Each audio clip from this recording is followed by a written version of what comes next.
बिस्मिल्लाहिर्रहमानिर्रहीम अस्सलाम वालेकुम दोस्तों वीरो माशाल्लाह दे कमेंट आने चाहिए दोस्तों।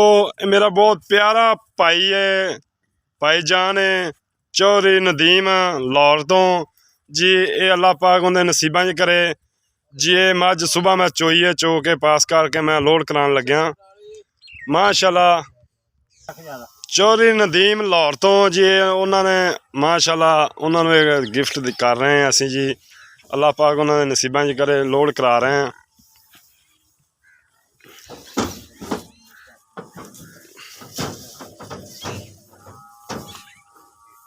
माशाल्लाह।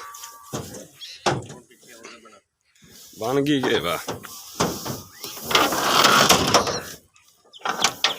है जी। ड्राइवर साहब ने इधर चेहरा करो जी। थोड़े वीर दा मुर्तज़ा टीवी है, लाइक सबसक्राइब दोस्तों नाल शेयर लाजमी करो दोस्तों, क्योंकि थोड़ा वीर इंशाल्लाह तोहफे दोस्तों लैके दे रहा है, तोहफे इंशाल्लाह। और दोस्तों माशाल्लाह दे कमेंट आने चाहिए ने, अल्लाह पाक उन्हें नसीबा च करे। चौधरी नदीम ने लाहौर तो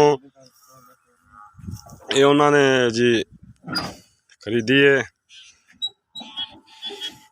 हालांकि मुल दोस्तों इहदा मैनू बड़े पैसे इत्थे वध लगी जाते हैं, लेकिन जबान ही होंदी है। भाई नाल जबान हो गई है, भावें मैनू 50 लाख भी कोई देवे तो इंशाल्लाह जबान वाला किहड़ा बंदा वही कामयाब हो सकता है। तो जबान भाई नाल कर ली सी, वो भाई नू पता है किस तरीके नाल मैं उन्होंने लैके दिती है कि मैं सौदा होया। तो अल्लाह पाक उन्हें नसीबा च करे।